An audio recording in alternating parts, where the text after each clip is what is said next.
ঘন্টায় ১৪০ কিলোমিটারের বেশি গতির পাশাপাশি বাউন্সার ও ইয়র্কারে ব্যাটারদের রীতিমতো নাচিয়ে ছাড়েন নাহিদ রানা।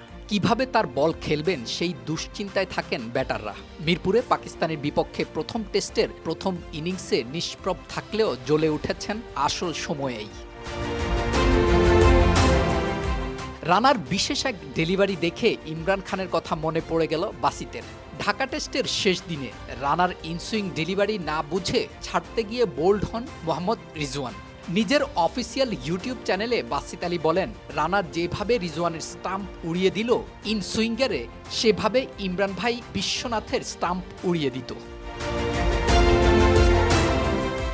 ২০১৪ সালে পাকিস্তানের মাঠে বাংলাদেশের ঐতিহাসিক ২-০ ব্যবধানে সিরিজ জয়ে রানা নজর কেড়েছেন। সেই সিরিজে বাংলাদেশের স্পিড স্টার নিয়েছিলেন ৬ উইকেট। এবার ঢাকা টেস্টে ১৪০ রানে নিয়েছেন ৬ উইকেট, যার মধ্যে ৫ উইকেট নিয়েছেন দ্বিতীয় ইনিংসে। অধিনায়ক নাজমুল হোসেন শান্ত ১০৭ ও ৮১ রানের দুটি ইনিংস খেলে ম্যাচ সেরা হলেও বাসিতের চোখে ম্যাচ সেরা রানা। প্রথম ইনিংসে রানাকে যেভাবে নিষ্প্রভ দেখাচ্ছিল তাতে মনে হচ্ছিল পাকিস্তানি ব্যাটাররা নাহিদকে নিয়ে অনেক হোমওয়ার্ক করেছেন, কিন্তু প্রয়োজনের সময় ঠিকই জ্বলে উঠলেন রানা।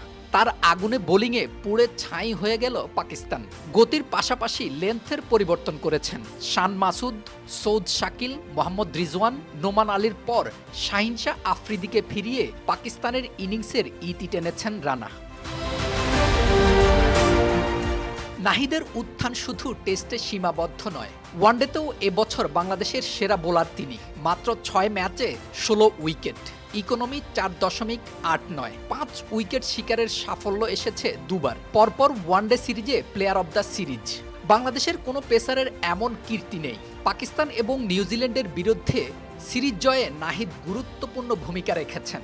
পাকিস্তানের বিপক্ষেই শুধু নয়, রানা কাঁপিয়ে এসেছেন পাকিস্তান সুপার লিগেও। তার দল পেশোয়ার জালমি চ্যাম্পিয়নও হয়েছে। ৫ ম্যাচে ৫.৪৪ ইকোনমিতে নিয়েছেন ৯ উইকেট, যার মধ্যে এক ম্যাচে ৪ ওভারে ৭ রান দিয়ে ৩ উইকেট পেয়েছেন নাহিদ রানা। হায়দ্রাবাদ কিংসম্যানের বিপক্ষে শিরোপা নির্ধারণী ফাইনালেও নিয়েছেন ২টি উইকেট।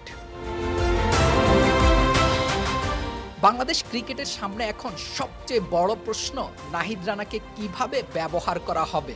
ইতিহাস বলছে শুধু প্রতিভা যথেষ্ট নয়, সঠিক ওয়ার্কলোড ম্যানেজমেন্ট না হলে ক্যারিয়ার তাড়াতাড়ি শেষ হয়ে যেতে পারে। Jasprit Bumrah, Pat Cummins, Mitchell Starc বা জেমস অ্যান্ডারসনের দীর্ঘ সাফল্যের পেছনে বোর্ডের পরিকল্পিত ব্যবস্থাপনারও বড় কারণ আছে। বিসিবিকেও এবার সেই দায়িত্ব নিতে হবে, কারণ নাহিদ শুধু আরেকজন দ্রুতগতির পেসার নন, বাংলাদেশের টেস্ট ক্রিকেটের বহু বছরের অপূর্ণ জায়গা ভরাট করার অন্যতম কারিগর।